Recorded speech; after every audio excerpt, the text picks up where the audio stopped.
All right, Lolz is back after a little bye week last week. We got lots to discuss. Of course, the crypto meltdown with FTX and SBF. We have breaking news in the Draftkings MMA streets. They're now allowing late swap. We'll see how Brian feels about that. And of course, it's Thursday, which means we do have to build a total shipper Thursday night football showdown winning lineup all today on Lolz. Does he think? I think he thinks this. He thinks this is a go. Vegas Dave thinks this is a go. Hot naked girls doing yoga. What? Why don't you just win like a man? Random.org. Type in 1 for yes, 2 for no, and let the DFS gods pick for you. And I'm absolutely begging you not to dupe us. Please don't dupe us.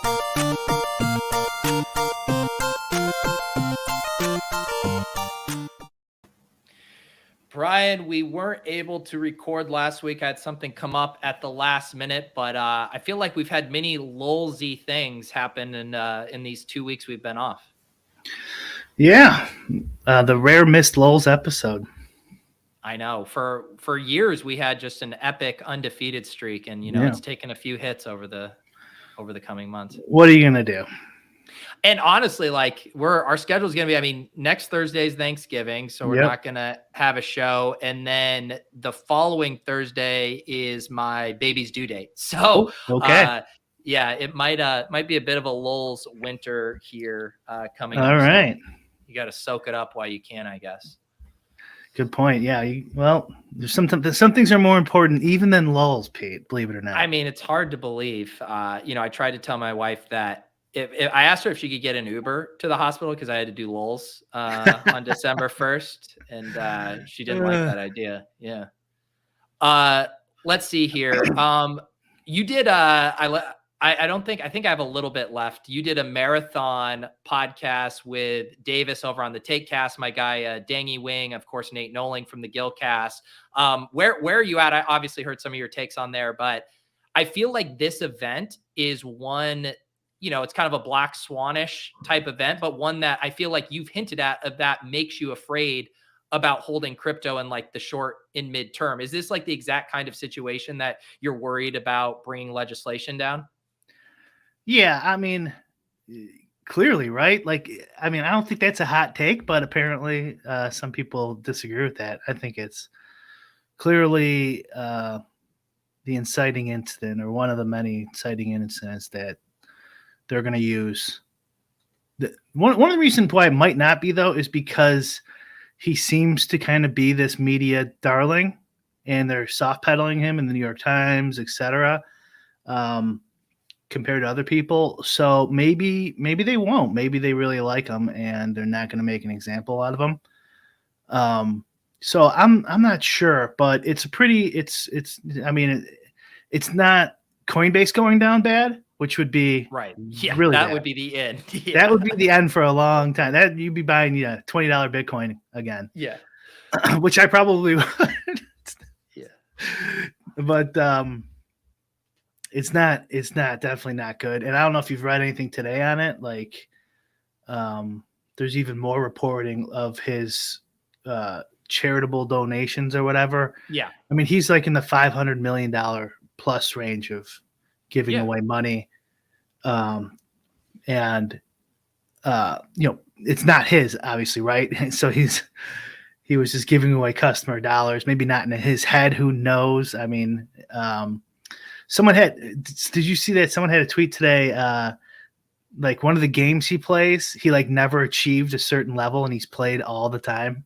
And they're like, maybe this is evidence the guy's just an idiot.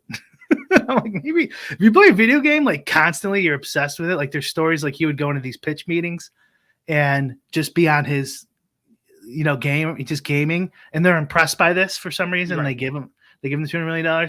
But if you're playing video games that much and you stink, you probably shouldn't be running a business. I don't know.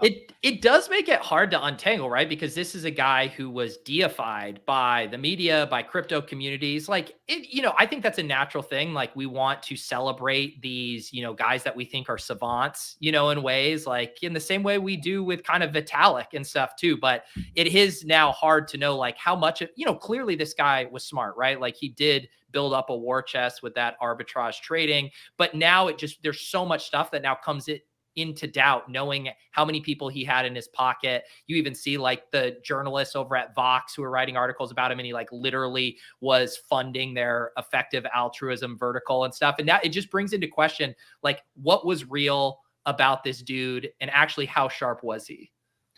Vox was trying to play damage control. They released a bunch of DMs and stuff that he had with that. Released the DMs, yeah, which is pretty shady journalism. Unless that was the intention, was to have those leaked. Yeah. Oh, yeah, maybe. I mean, you're just talking about it's nice to have these young guys to like, look up to or whatever. It's like same thing with Elon 10 years ago, but they don't like him anymore. Why? Why would they write a story shitty about Elon, but soft pedal this guy? I mean, it's clearly because money's getting changed hands. He's funding some of these charitable foundations they like, media they like, and the Democratic Party, Democratic PACs, and things like that his mom runs. And it's clear bias. I mean, is it like 13 million now? Estimate is 13 billion. I'm sorry. Yeah. Because it was like 8 billion. I think now they're estimating like 13 billion. And the guy who's overseeing the bankruptcy is like calling it just clear fraud. I'm not an expert here. Not financial advice. Don't sue me, bro. But go ahead. Well, I was just going to say, I keep seeing today, like people posting screenshots of DMs with SBF, and like they always seem like vaguely fake to me. Is this guy really just like talking candidly in DMs with all these random people right now? Or are you buying these? Where he was like, the one I saw was he said he had like 2 weeks to raise 8 billion, presumably saying like his agreement is if he can get the 8 billion back, like he's off the hook. Like, is he actually doing this? I would assume his lawyers and advisors would say, shut up and don't say anything to anyone right now. Yeah. Yeah, you would think he's like an oblivious fraud. I don't know. I think it's going to be. And it sucks because he's so well connected. Like his dad is a big regulator who's like Elizabeth Warren mentioned in some of her speeches, and so like it sucks. That means it's going to take longer to get to the bottom, if we ever do. I mentioned this on the Takecast. And I'm pretty sure everyone on Takecast said it was true too. They hired the ultimate bet accountant on FTX. FTX hired this guy, and he's part of this. And for people who don't know, that it was a big poker scandal in 2000. What year was that? 2008, maybe 2009, when the cheating happened. I know everything goes down in 2011, but somewhere around there. Anyways, they hired this guy. It's like, out of all the people in the world, it's like this guy's like single-handedly trying to ruin my life. The ultimate thing.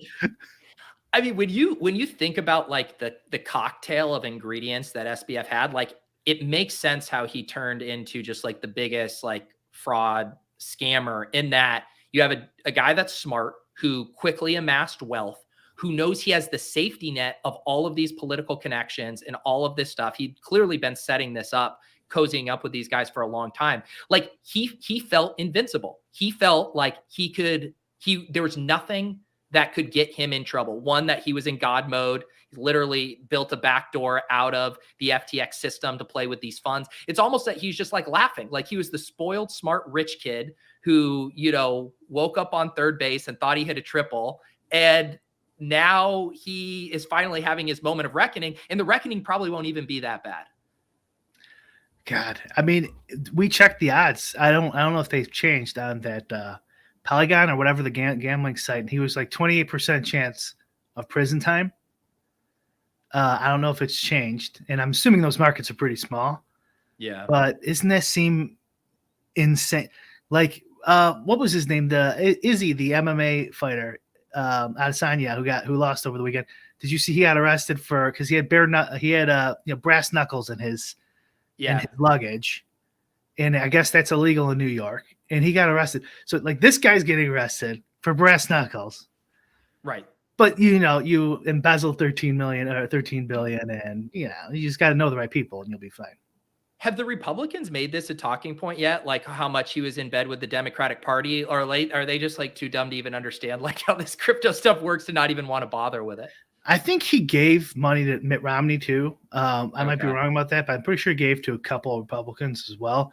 But like, I mean, this is, my take is I don't think there's a big difference between a lot of Republicans and Democrats anyways. Yeah. I wonder, somebody's probably going to hop on it for sure. I'm trying to think who would. I mean, I'm guessing like the Romneyites won't say anything. Maybe like Rand Paul, somebody like that.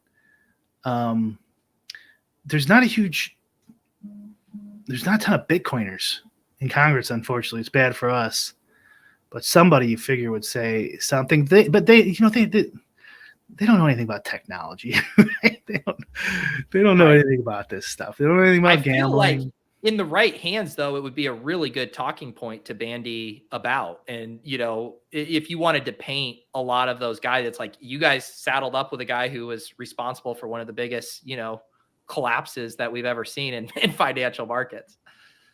That Scott says in the chat here, Marjorie Taylor Greene. I could see that. I could see Tucker Carlson doing a piece on it, maybe. Yeah. Yeah, Jim Jordan. Yeah, maybe. Yeah. So how, for you personally, with your crypto stuff, were you dumping your coins? Are you sitting on your hands? Like, what are you doing in practicality? As soon as that story leaked, I almost sold everything, and of course, I didn't. Yeah. And then, I mean, what's the bias, Pete? You guys probably know. The loss bias, or the sunk cost fallacy. Sunk cost. So like, okay, if I was going to sell at 20, it was almost 22 that day when I was going to sell, and now it's 15 or whatever. It's like, well, I already just lost 7. I might as well just stick with it. Yeah. From 60 whatever down to this. Well, my thing too, like the way I think about it, and I've always been like this with my Bitcoin, is just I'm not a trader. I'm not going to be able to time this stuff. Like everything's a super long hold anyway. So like, I'm not playing the game. Like I'm sitting on my hands. This was always like a 10, 15 year, 20, whatever time horizon you want to put on it. So I will say I'm a little surprised that it hasn't even tanked further. Like if you told me on paper everything that happened, I'd be like, we're at like 3K Bitcoin right now. I said the same thing to my brother in DMs the other day. I'm like, yeah, I'm surprised it's not lower. Yeah. It's pretty, I kind of understand ETH because so much of it's staked and the people can't get out. I can't get out. I'm staked in a lot of it. Yeah. So that kind of makes sense. I could see that, like if they unstake randomly, I could see that dropping, but it's true. It's actually held up. And it was, for a moment there before the controversy, it was decoupling from some of the big stock market drops over the last couple months.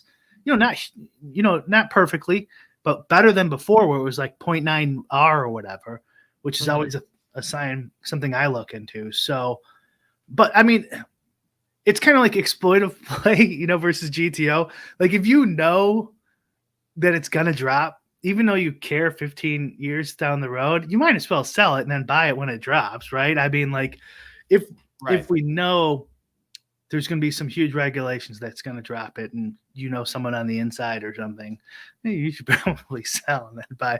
I guess that would be illegal. Don't do that. But if you did know anyone, you had good intuition. But yeah, I didn't sell any. I was really considering it. I logged in. I was looking at it, and I went and did something, and then I came back. It was down $3,000 from there, and I'm like, fuck it, sunk cost. Yeah. I was fortunate. I had definitely, I think probably last year, and when like the bull was like kicking off, maybe in like April or May, I had a decent chunk in the Gemini earn stuff, just as like I already had some money there, just like let it get there. And then at some point I was like, this feels like, what's the saying, picking pennies up in the middle of the highway. And so I took it out of the earn. And then when this stuff kicked in, I think it was like a week ago, I finally took all of my stuff off of Gemini.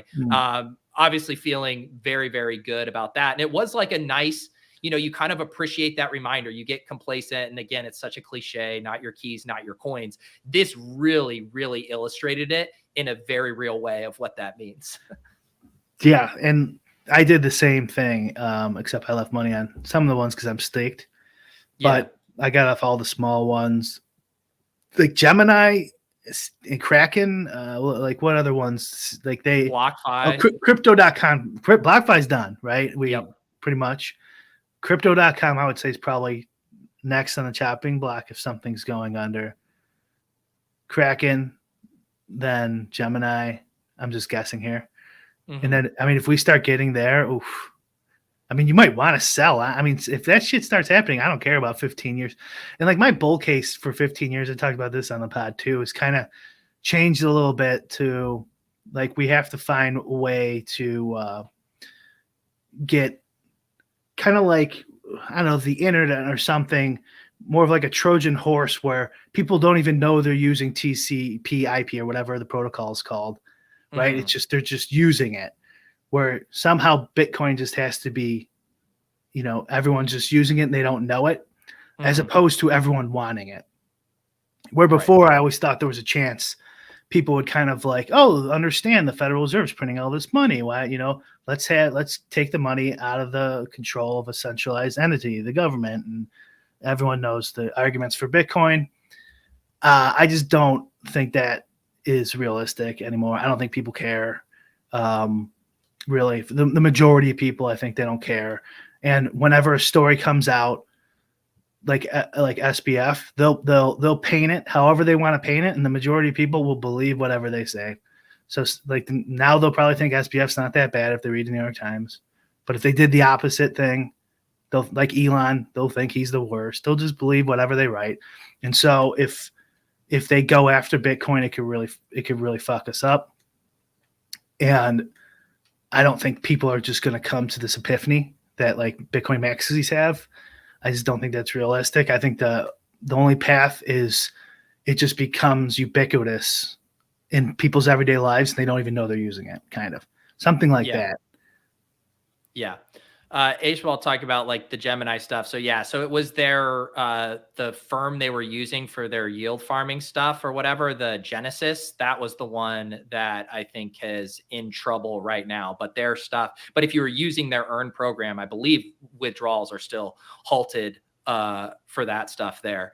But yeah, Gemini theoretically still has the funds back, but I don't know. It starts to bring it into question for sure. A lot of Bitcoin influencers taking a L, huh? Like Papliano, just like a lot of those YouTube investment bro guys, who pumped FTX. There's a lot of them. Well, and because, and I mean, the whole thing with FTX and two, with, you mentioned those influencers, is like, there was a sense of like safety of like, this is regulated. This is, you know, this isn't just the Wild West of crypto. Like they're answering, you fucking see Tom Brady slapped on the side of a billboard. It gives you trust. That's the whole fucking reason they make that PR play. Oh, if Tom's into it, it has to be fine. And I think to a same extent, like I had that trap with the Blockfolio. Like my one casualty through all of this is I had that Blockfolio credit card that I would use for stuff and get Bitcoin rewards in. Cause I was just like, you know, my cash back rewards are pretty shitty over here. I'll just get some Bitcoin rewards instead. And so I have like, you know, $300 of BTC rewards locked up now on Blockfolio. But there was a sense of trust in that. Like, hey, this is a Visa, you know, credit card here affiliated through Blockfolio. What could go wrong? I think we all got lulled into a false sense of trust with a lot of this stuff, the yields included. Yeah, I wouldn't give the influencers much of a pass as you. I mean, I know you're an influencer, but I'm not giving them a pass. Oh, okay, because like I think it's okay for you to be fooled a little bit more than a guy who's like getting, you know, 50% of their ad revenue from BlockFi or FTX, and they're a self-described financial expert. Like they should like look into it a little more, right? Like, well, it's gross because like for people who don't, like, I assume most people know how this works. These guys had big affiliate deals with these exchanges, and depending on how the relationship is set up, a lot of them are getting a percentage of like net market spend that people put on these exchanges. So they're heavily incentivized to get people on and using them. And these guys were probably making, like, I've heard some insane numbers. Like some of these guys were making like legit, like upward six figures a month, just because if you get a few whales on there that are heavily using that and you're getting a cut of all their trades. So of course these guys are going to be blasting these links out nonstop. Do they actually give a shit what's going on behind the scenes? how above board it is. No, they're fucking cashing checks every month. Yeah. I mean, that's probably most likely what happened. Maybe like some of them were like fooled. I mean, it's possible they showed them like false documents on where they kept the money and stuff like that, but I doubt it. They were probably just cashing big checks. And I mean, Pete, $600,000. You dump a truckload of money in someone's driveway, and it's like, FTX that's not that bad. Maybe I should invest in it. That's a big carrot. And it's crazy to think like these guys were in their mind pushing reputable exchanges. You want to talk about, anyone who was around in what was it, 2017 when we got the first altcoin like pump. The amount, and I always remember this because Doug Polk was covering it very closely on his YouTube channel back then. But the amount of the 5 altcoins that'll send you to the moon stuff. Like talk about some predatory shit out there, and they kind of get away with it in a bull market. I guess I don't know what's worse, like, pushing random shit coins or actually pushing people to exchanges where their money might not be safe. I'll make one more point that I said on the Takecast, but we did 2 hours, so you guys should still check it out if you're interested. Yeah. And it's that that's another issue with the FCC and a lot of government regulatory bodies is they give a false sense of security to everyday Joes like us, people in the chat who don't have time to research this stuff, and they just assume it's regulated because this entity's out there. Right. And the fact is, even, I made a prediction on the show, like we'll be back in 5 years or 10 years doing a pod after it gets regulated. A completely regulated company has another Enron FTX like scandal because they don't know how to regulate these industries. They don't, Chuck Grassley and fucking Dianne Feinstein do not know how Bitcoin works or how it should be regulated. They don't. Right. And the people who make the rules are the companies that capture those regulatory bodies, and they make those rules to the benefit of themselves.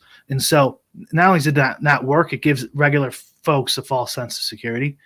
So I just hate the whole fucking process. And we've been saying on this show, Pete, for a couple of years that this day was coming.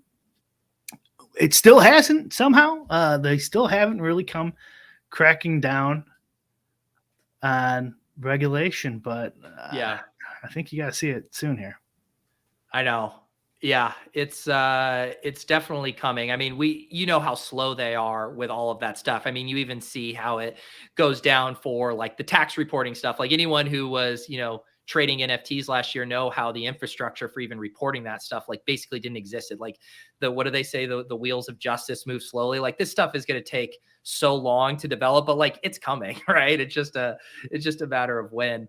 Paul says, so sad no drunk Lolz drunk Thanksgiving streams were a treat last year. Well, Brian is invited. We haven't even reached out to anyone yet, but we're going to do our Wednesday ship chasing drunk stream. So Brian, I say you swing by for that one on Wednesday night. I could probably do that actually.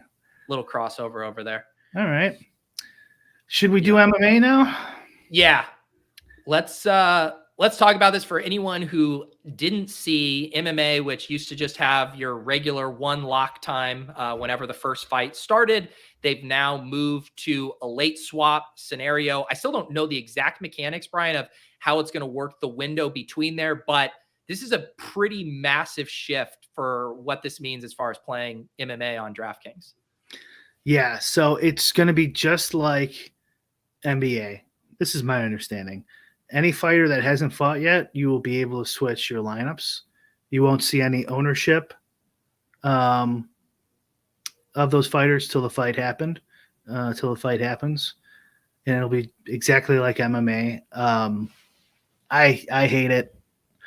I hate that. I hate that they're doing the full switch where they could have done so many middle ground solutions, but they probably would have taken more coding. I would rather just had nothing for sure, personally. For people who don't know, but in like DFS, late swap always helps the expert players more than the casuals, but they make these changes to satisfy casuals who complain when their fighters get ruled out. And it doesn't even happen that often in MMA. Like it happens more, I would say, in PGA. Of all the, in between solutions, like just open it up if a fighter does get ruled out, don't show the ownership, something like that. or like an alternate, or just like in tennis, they give like points to the person who didn't withdraw. They could do that. So, and just a litany of ideas you could do, and they chose the worst one. Yeah, and just so if people are wondering, like, you can not that I don't think either of us agree with it, but you can put yourself in DraftKings shoes and know that they are getting lit up with incredibly angry people who build one lineup, on their phone and just want to sweat that out. And then that guy scratched and they're tilting their goddamn face off because they put money in and now their guy isn't there. So that's what they're dealing with. That's why this happened. Obviously, those people don't understand why this is bad for them. It does seem like you said, like a tech thing. Like Underdog has their battle royale drafts. You do a ton of them, and you can set your ranks for who you would want if the guy is scratched. So if you draft Mark Andrews this week and he doesn't go, if you don't set anything, they'll just give you the top available tight end who wasn't taken in that draft, or you can rearrange it yourself and say, hey, I want Isaiah Likely here, his backup, if he doesn't go. Like, I don't know why they couldn't just have some solution like that. Either you get the next best fighter who's below that salary, or you have some kind of alternate thing. To me, that's the solution. Then they don't tilt their face off. You have some control over setting your alternate fighter or whatever. And then the casual players aren't getting screwed by the Opto Bros. Yeah, I would think. I think it was because they don't want to recode anything. Like that's my only guess. I don't. It's like that's going to take a lot of work. But we can just turn on the late swap functionality that we have in multiple other sports. Okay, just do that. I would get. I don't know. I think it's pretty much what you said, where they get 95% of people are casuals complaining about this issue, and they go, and those 95%, only 4% of those will realize they're getting screwed by late swap. So who cares? Let's just do it, even though it's not helping them. They don't know it, so we'll get less customer emails. And they're losing me because I would say I'm playing about like every other Saturday. If I have like a chill Saturday afternoon, I'll make lineups, toss them in. Like I'm not playing now. Like I have my 1 day a week on Sundays where I hawk my lineups all day. I do late swap for my Sunday teams. Like that's enough. Like that's draining as is. I'm not fucking doing that on a Saturday night, especially if you're MMEing too. I guess I would ask you, Brian, you are one of the people that actually is fully capable of taking advantage of this, exploiting it, realizing your edge. One, are you going to do that? It sounds like regardless, though, you wish this wouldn't have happened so you could just run your stuff, sit back, have a few beers, and enjoy your Saturday evening. Yeah, I wish they would take it back or switch to something else. I mean, I still haven't decided. I think the first week you could probably do just some manual stuff. I doubt anyone's going to be set up for it. Or maybe some people will. Some psychos out there will be set up for it. I might stop playing the 5-5-5. I think it hurts you more. This is my opinion. It hurts you more in the smaller fields. In the larger fields, I don't think it's the end of the world. It still sucks. Don't get me wrong, but in the smaller fields, you definitely could really put the screws to people who aren't paying attention. Just like a simple example where you're going into the last fight, you're behind a guy, and he has like enough salary for Izzy Adesanya, the clear favorite. Well, you could just take Pereira, the dog, and just and then there's like.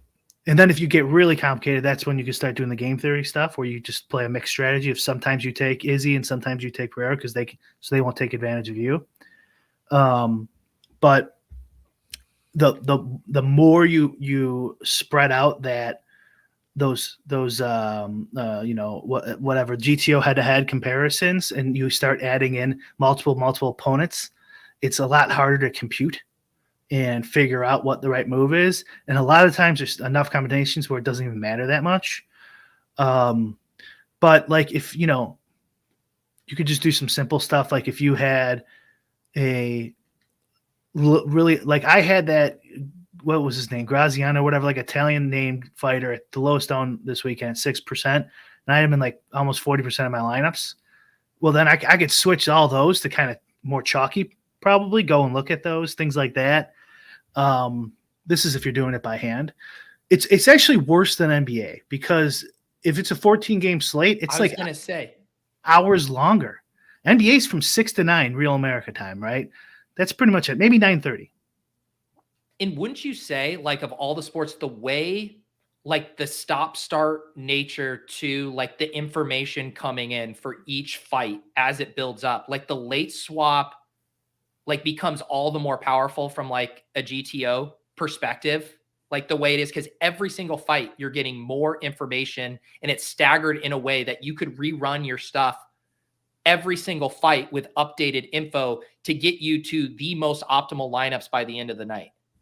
Sure. Like, yeah, like a guy who's like projected at 50% ownership comes in at 27 or something. Just let's say Yeah. everyone's off.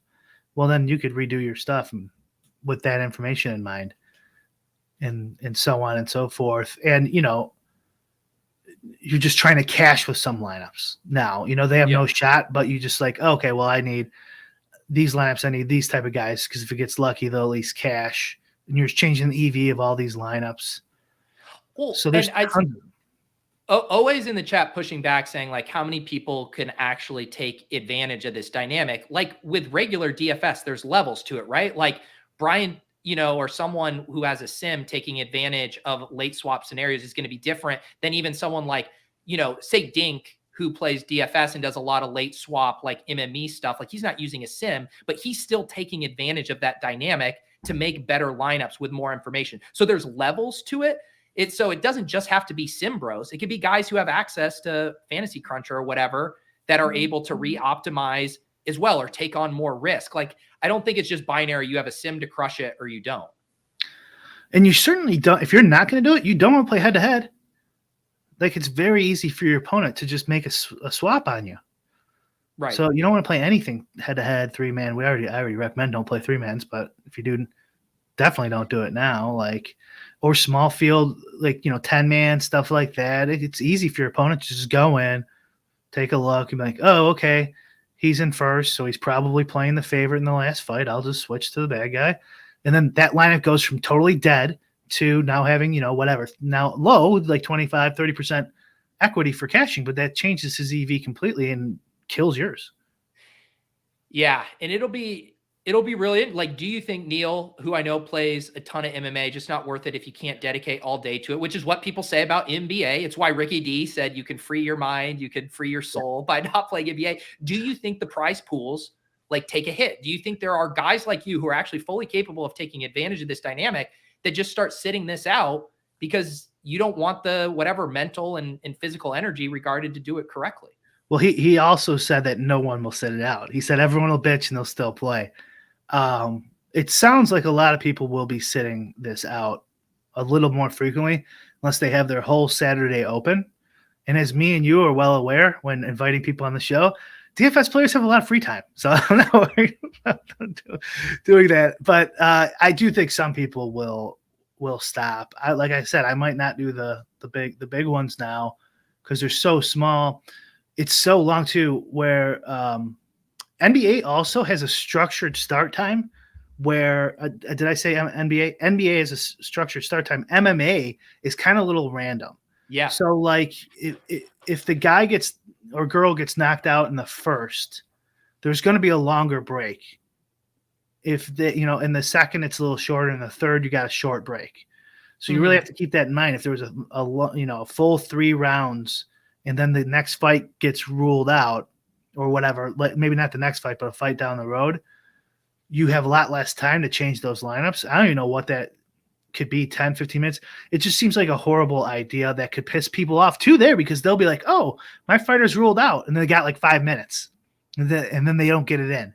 And now they're even more angry, So I'm with like how Paul's saying this. Sounds a little tempting to just play one lineup in single entry and see how it plays out. Like if I did play, this would now be how I do it because it becomes fairly obvious. It's the same way we talk about in NFL where it's like Josh Jacobs can be 45% owned at 4 p.m. And it's like, well, if you're crushing early, you can let the chalk running back ride. And if you're buried, you can't fucking play a 45% owned Josh Jacobs. So you can sit around and see how your lineup's doing. And if you want to take the plus 800 dog in the finals because your lineup's dusted, like then that's an obvious move for you. But it's just like, it does seem the way talking to you, how people enjoy MMA. It's like, you set your lineups, and then you get to kick back and enjoy them. You don't want to be thinking about fucking GTO late swap for this. No. What was Saturday? It was like from 5, started at 5, it ended at 11 or something. So you get to sit at your computer for 6 fucking hours. Now, and it doesn't even have to be ruled out because, like Pete said, they could just leverage the information as it comes in with fighters winning and losing and ownership changing and stuff like that. So it's really annoying. One advantage you can't have in MMA that you do in NBA is like if LeBron James is questionable, you could theoretically gamble and not play early guys and hope they don't crush. For when LeBron gets ruled out, you'll have a whole bunch of open slots to pick whoever, Anthony Davis, whoever's playing for him, Bruce Brown, etc. You can't really do that in MMA. You don't like unless the reporting is really good. But I don't think I've ever seen this happen where it's like, oh, this guy might not fight tonight. Like that rarely happens. But I guess you could do that. Another strategy now. Paul mentioned that one lineup. I guess for GPP bros, you could kind of do like 3 lineups and play like the first guy underdog, and then like hopefully he wins. And if he doesn't, you could just switch all the other guys to even underdogs to try to cash and like just play each fight, like pick some early fights and then adjust based on those and then just call it a day. Here's a question for you. Cause like what actually stirs this drink for DraftKings? Because the talking point generally is you have the 150 maxers, people like you. You guys are the ones playing the rake. You guys are the ones that help keep these prize pools big.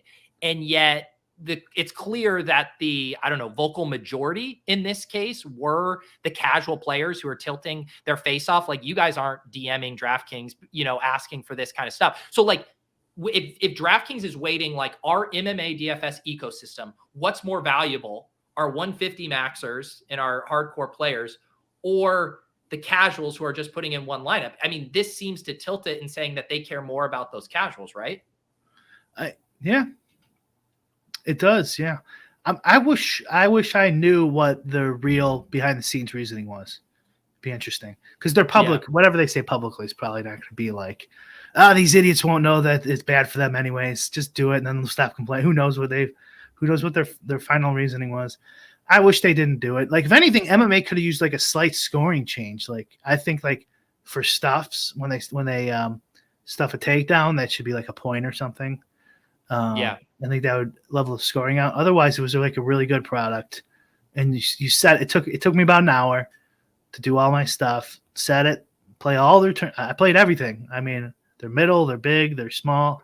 I didn't play any of their cash. Yeah. So I know I hate it. Do you? I'm not in the weeds enough to know like how these scratches materialize. Is there anything like with football, right, where they are mandated 90 minutes before kickoff to release their inactives? Well, how is it? Do you know how it works for UFC? Like when they have to like say this fight is on or off, or is it just so random? It's random. The reporting is not nearly as good. There's no requirements, so that's why. There's fighters get ruled out post lock. Yeah. No one knew. Yeah. That's it. Cause I was just wondering, like, is there a way it could be more systemized to where maybe like similar to NFL where there's a 1 p.m. and 4 p.m. that there's like 2 waves. Like you have the early wave with the prelims and that's one. And then you can late swap once before like the main card starts, like just something to reduce the like rolling nature of it. But I don't know if that solves any of the issues of random late scratches. I would take that over the switching at any time. Like, I mean, I'm assuming it's a coding thing. Yeah. I don't want to do it. Don't want to pay. I hate it. I mean, I wish I would have saw that the original tweet. I would just given a thanks. I hate it. I don't know who likes this idea. Some people think they're going to take advantage of it. It's like, okay, maybe it's going to be pretty tough though. Yeah.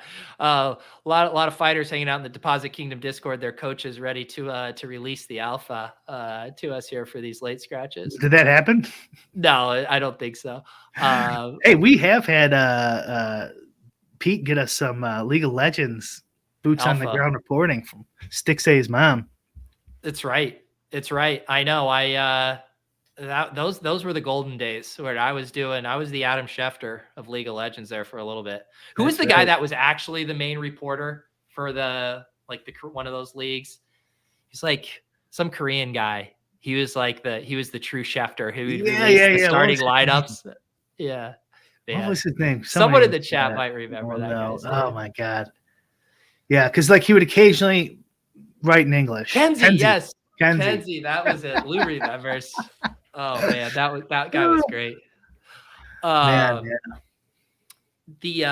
So hang on. I think I heard you say that you might scale back some of your play. So where are you at officially? You're not fully boycotting. I'll probably go full this Saturday. I don't think anyone's going to be going so hard, but I mean, like you could even recrunch after. I think I'm going to go at least one more week full, and then after that, I might just ditch the 3 maxes, the 555. But I think adjusting for the huge field, it's not that hard. I already have an idea for doing a full sim for it that I think is doable. I just don't know if I want to prioritize that over fixing my football sim and improving my NBA sim. Yeah. And it's the other thing too about it, and people were talking in the chat, I don't know where it was, about like it's not just you doing your number crunching too. There is like a bit of like a hand in the dirt element to like watching all the news on this. Like if a fighter is looking iffy, then you're having to pay attention to that. Like the amount of news hawking that goes into it too. Like now you need your MMA tweet deck column up, and like it just opens up just a massive can of worms as far as like doing it right. Yeah, I mean, it just sucks balls. I don't know what else to say. It sucks on so many levels. I wish they wouldn't do it. Maybe we should all just constantly tag them to tell them to stop. They have changed. They have flipped these policies before. Yeah. And I really did enjoy, like, the only sport that I've really consistently played other than NFL DFS is MMA, because it like lines up perfectly. Like I have free time on a Saturday afternoon. You set your lineups, and then the dream is you check back in about 10:30 and you have a sweat for some of the final fights. Like it's such a pure like DFS thing. It like fits into your schedule nicely. And now it's like, all right, well, I'm done playing this. It's probably if you drop the amount of entries you do and and then no one gets scratched. Yeah. It's probably just wait till the end and then go, okay, I'm there's 20 favorite lineups in front of me. Probably I'll just switch to the dog. Shit like that, and that's it, and call it a day. Just make your switches at the end. Well, it still goes back to the thing. There's like if you're truly trying to optimize everything, you need to be at your computer the entire night. To do even what you just described, like, you need to be watching the fights. You need to be hawking your lineups. You need to then be sitting down. Like even that, I'm saying I'm too lazy to even do that on a Saturday night. Like I just enjoyed being able to check my phone and be like, holy shit, if this guy wins, I'm going to win. And I'm going to fire up some fucking bootleg stream and sweat it at 11:30.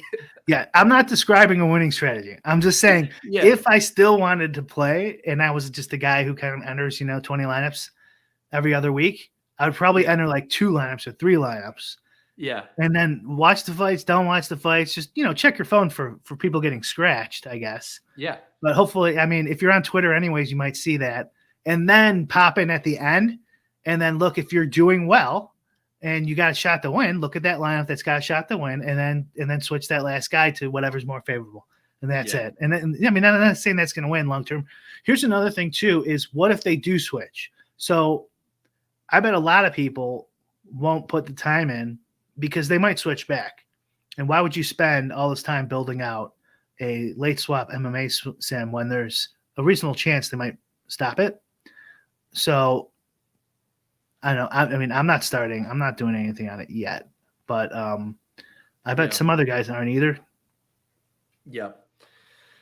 Yeah. And I mean, like Hubert said, like, this is totally true. You could just watch the live odds. If they shift a ton, something came out. But that's the point we're making, is we don't want to sit around and watch live odds and hawk Twitter MMA reporters all day. Like that's what no one wants to do. Right, for sure. But even if we did, I don't think the live odds is going to matter that much, because they wouldn't switch. They like it. the fight's not going to go off is the point. If the fight doesn't Yeah. go off, like who cares what the odds are?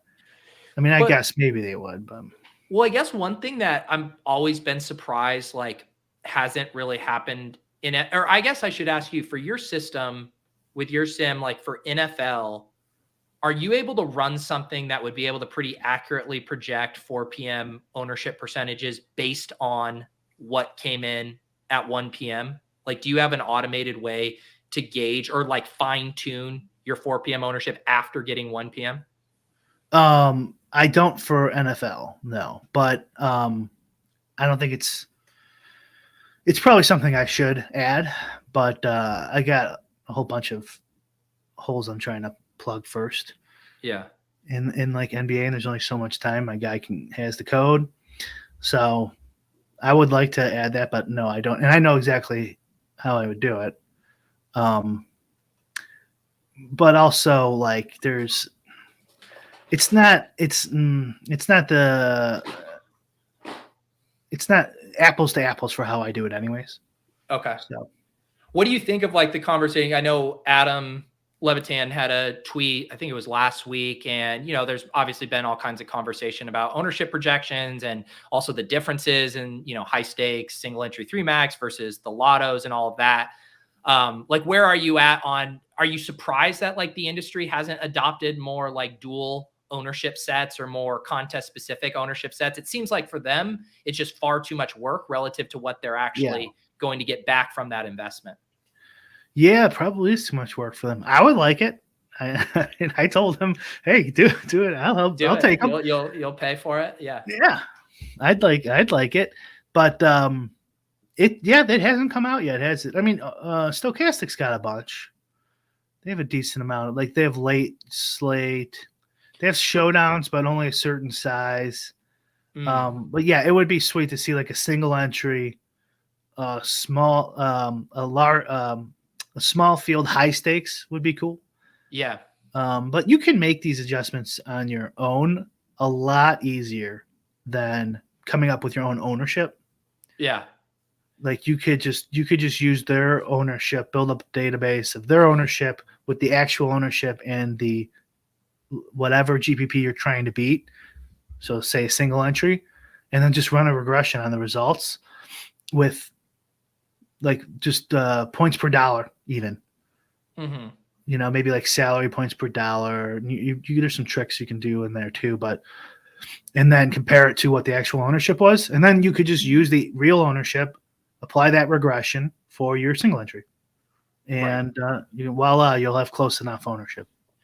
Right. Yeah. And to me, like, if you had to ask me, like, what would I want? Like, yeah, I think it's fairly easy to make, I have a good feel for it. If you play the same contest over and over, you kind of know like, hey, if this guy projects at 20% and like the Millie Maker, he's going to come in at 35, like ownership condenses around the best plays, yada, yada. I think the thing that would be really interesting though, was an actual math-based update based on the actual ownership percentages in the 1 p.m.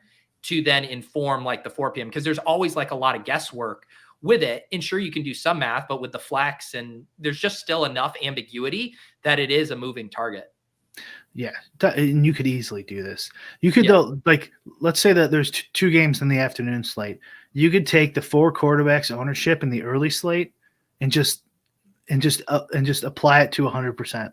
Right. So just, and it'll be pretty close. Yeah. Right. And so, I mean, this is for the afternoon slate. So like if you wanted to project the afternoon slate, just use the early slate. And so if they're like, 10%, 5%, 2%, 1%, you just those percentages out of that total and then multiply times 1 or 100, depending, and it'll be close enough. Do you know, then going back to the MMA thing, that'll be interesting, like using the example of say your main fight, final fight, whatever they call it, the title card. If you do have a huge dog, and let's just say ownership projections heading into the slate were like, 80% of the people are on the favorite in lineups and 15% are on the underdog.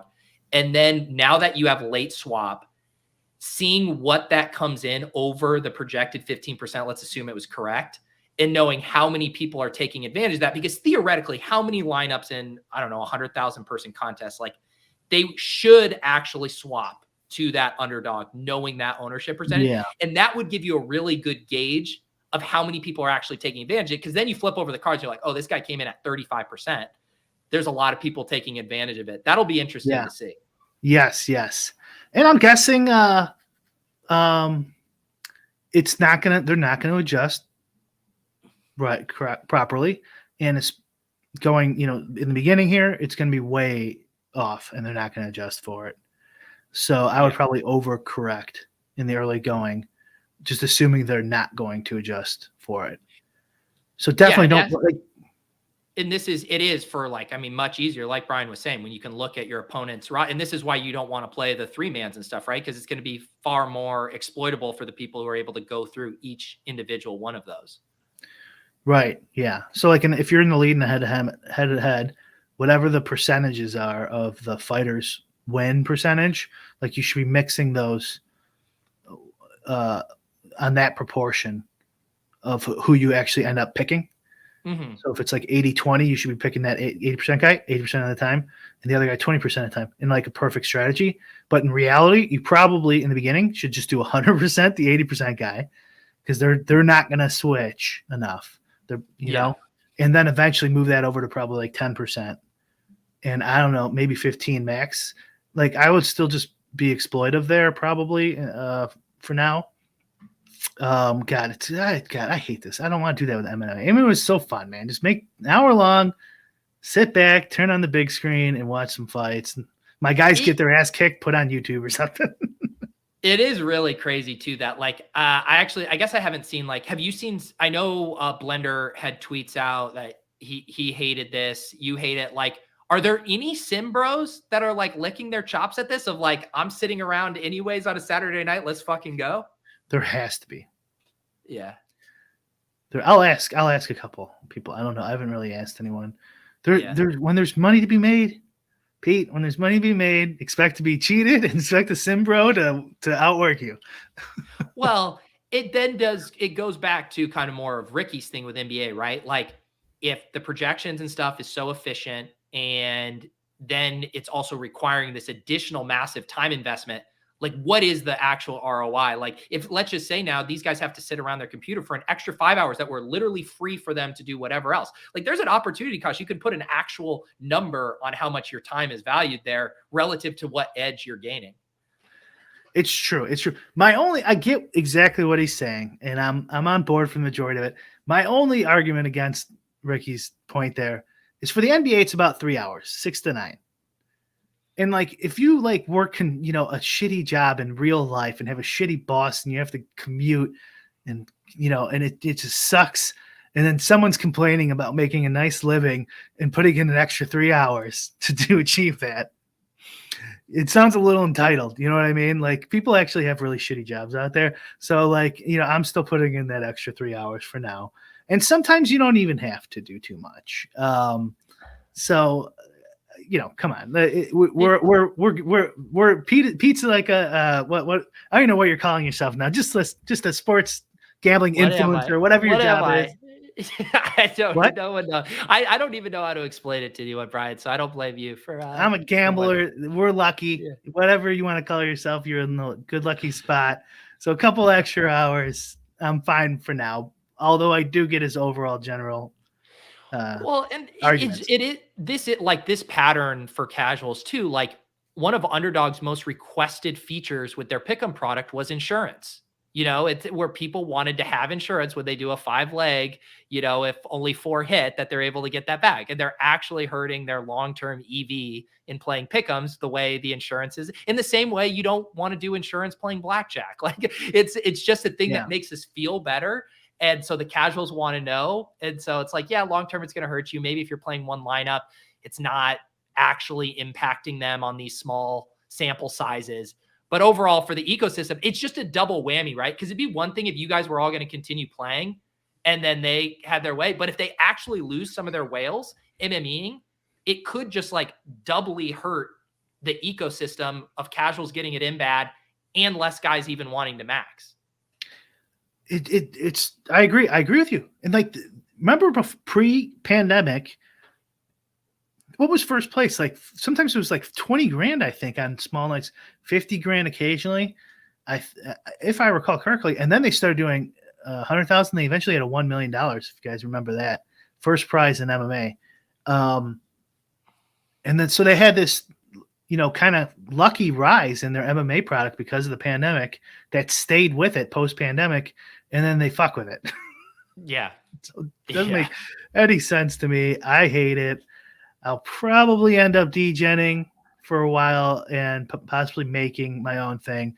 I'm going to hold off on making it until they 100% they're not going to change. Because I think there's a 20% chance. I don't know. They change back, maybe 30. In the other one too, I feel, I mean, I know that MMA has a huge fan base, but I assume there's an ebb and flow with the contest and interest relative to how good of a card it is, right? And I bet you feel the valleys more so in non-premium cards. And that'll probably be really telling to see, when was the last time, does DraftKings ever have overlay on some of their bigger MMA contests, or do they normally always fill those? They almost always fill the MMAs. Yeah. So it'll be interesting to see if they get smaller, if there's a correction. Yeah. I guess time will just tell. Here's my first prediction. There'll be a lot more dupes because people will be just optimizing swapping after some fights. Well, that's what happens to me sometimes in NFL. I'm dusted. I make the late swap, and then me and all my fellow GPP bros are making the same thing. And then the guy I swapped to is more owned than the guy I fucking swapped off of. And you're like, God damn it. Right. Yeah. That's the problem with GTO in a multiple opponent environment. It's really tricky, and there's not a ton you could do. Yep. So, yeah. Well, there you go. We'll see how this plays out. Brian, before we get out of here, would you like to split 500K with some of our closest friends tonight? Yeah, last time no one duped us, Pete, remember? We finally, we've been playing a dangerous game of can we build as gross of a lineup to where even the 155 people watching live are like, you know what? I don't want to dupe that lineup. That lineup's pretty shitty. And it was a little too bad, honestly. Because we got gun shy because the week before we got 12 dupes or 8, whatever it ended up being. And so we got a little gun shy, went a little contrarian. Yeah, as we're known to do here. Davis, who, that was over on the Tilt Space channel. Davis got me on Christian Watson in the 4 p.m. or afternoon only slate. That was an absolute smash. Looking at the Sims versus ownership that I ran earlier, Henry, Lazard, Rogers, and Watson look like the best captain plays relative to projected ownership. You got anyone looking to the stars, any of these captains you like, or should we just captain Watson for Davis? All right, yeah, throw Watson in there. Why not? It almost guarantees a concussion for the young man, but the classic Davis mush. It's in full effect right here. All right, here we go. All right, and I will put this in. How big is this contest tonight? 117,000. I'll put this in my sheet so we can see what we're looking at. But Brian, what pick do you want here? I want some AJ Dillon. Ooh, okay. All right, talk it out. Let me get your hand in the dirt take. Is this because of the weather here? No, it's because I got an alert to bet the over on his prop rushing yards in a Discord I'm in. And so I'm like, hey, okay, it must mean he's going to do good in fantasy. I like it. Brick, I haven't run anything. Brick getting inside the mind of a phone shitter lineup builder right here. I love it. And I will say, if you want to get your hand really in the dirt, I remember this game. I don't know if you remember this, Brian, from 2 years ago. The Packers hosted the Titans, and it was a cold weather game in December, I believe, at Lambeau. And A.J. Dillon went absolutely nuts. I think he had 150 yards and 2 touchdowns against this Titans team, and they barely used Aaron Jones, who had been the lead back. This was A.J. Dillon's rookie year. The cold weather narrative, the Packers have been going with Jones, but tonight, boots on the ground says it's frigid there. We got snow. Feels like an A.J. Dillon game. Okay. Well, then I made the right pick. I think you did. I certainly think you did. So then I feel like one of the big decision points for this slate is once Randall Cobb is declared active, he's only $200. I think he's going to be mega steamed. So I feel like we should find a way to leverage everyone playing punt play Randall Cobb. All right. So if that is the thesis here, why don't we play Alan Lazard? Because I think a lot of people are going to want to play Watson. They're going to want to play Cobb. No one wants to pay up and play Alan Lazard. All right. and we are running out of money quickly. Yeah, so I guess there's no Derrick Henry here. No. Shit. I guess you can't even do any of the quarterbacks, huh? So the one guy that might save a salary that looked good in the Sims and is also direct leverage if you're not playing Henry is Dontrell Hilliard. Looks pretty good to me.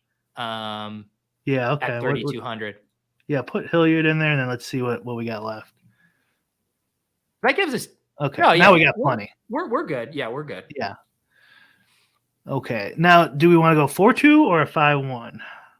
So when I was looking at the early Sims, they were all like 4-2, 5-1 Packers. So I would say we maybe go 5-1. I assume 4-2 Packers is probably going to be the most popular construction.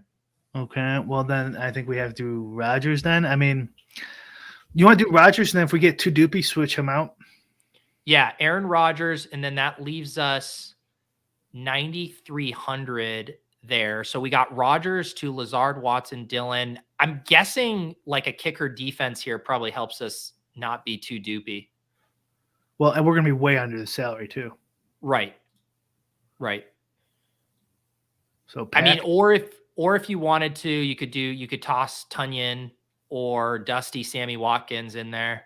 I mean, this lineup we're building is just like a Packers domination. So Packers D kind of looks pretty obvious. What does that look like for? I'm sure that's not going to be duped. This is a lineup. This is how you win. This is how you win it all right here. I'm telling you. That's pretty shitty. What if we switched Hilliard out? Because we could go Robert Woods or Westbrook. Westbrook's probably, he had a huge game, right? Yeah. So I put this in my spreadsheet, Brian. Mm-hmm. It's still projecting for around 5 dupes. So I mean, it's in a sweet spot here. All right, that's fine. I thought it would be 1 for sure. Oh no, hang on. I had an error in here. Sorry, false flag. Let me fix this. Okay, no, now sub 2 dupes projected. Yeah, that makes more sense. I mean, this is how, and then we have to bake in. There's at least 3 people who are going to dupe us watching this, so it'll get us back up to 5. Okay. Yeah. I mean, it's a pretty shitty lineup though, so we might be in the 2-3 range, even with people duping us. And I put the wrong Aaron in. Thank you, chat. There you go. We're back. In my spreadsheet, I had it correctly. Oh, okay. Oh, so we're even lower. We're even less. I kind of like. I'm sick, but I love. If you like it, then we could play it because you can't go up to Tannehill. I would be fine with Woods or Westbrook, but sorry, Brian. Our fate has been sealed. All right. This is how we win. We build lineups so gross that our own audience doesn't want to do. No one would even want to play it. Back to our old ways. Because it's like the meme where they go, "Oh, the sweat equity of joining in with Brian and Pete on a lineup build on stream doing well," and then it's like the nah wave of it's so gross that I don't even want that entertainment equity. That's the goal. Can't blame Brian, anything else going on in your neck of the woods here as we sign off? Now, we did the take cast yesterday, if people haven't listened to that, and I'll still do MMA ownership. I guess if I stop playing MMA, I'm not going to do MMA ownership. Sorry, guys. I mean, I used your MMA ownership last week. It's not going to be as accurate because who knows what it's going to, it's going to change throughout the slate now and stuff. So yeah, it's still worth it to have though, if you do keep playing it, but yeah, whatever. Yep. Lame. Yeah. Oh, yeah. People are asking about World Cup. Are you going to play World Cup DFS? Is Davis going to get me in the secret chat? Yeah, Davis, get us in the secret chat here. Yeah, we'll see here. I can't believe that's starting up here very soon. All right. Appreciate you guys. As for me, I'll be back tomorrow at 2 p.m. Eastern. With JM to Win to talk week 11 DFS. And then for those of you guys who are YouTube members in the Hand Builders and Opto Bros channel, I do post the top plays for each showdown slate. I pull ownership from a few different sources, compare them to the sim results. So for those of you hand building a couple lineups, I do post those for all the showdown slates. If you guys want to support the channel by becoming a member and hopping in the Discord, highly recommend it. Until next time, I believe we will not have a show next Thursday, but you can catch Brian, hopefully on Ship Chasing, joining us for a little some cocktails and some goofing on Wednesday night. You think you can make that happen, Brian? I'm gonna try to. We'll see. We'll figure it out. Yeah, we'll figure it out. We'll figure it out. All right, guys. Have a good one. Talk to you later.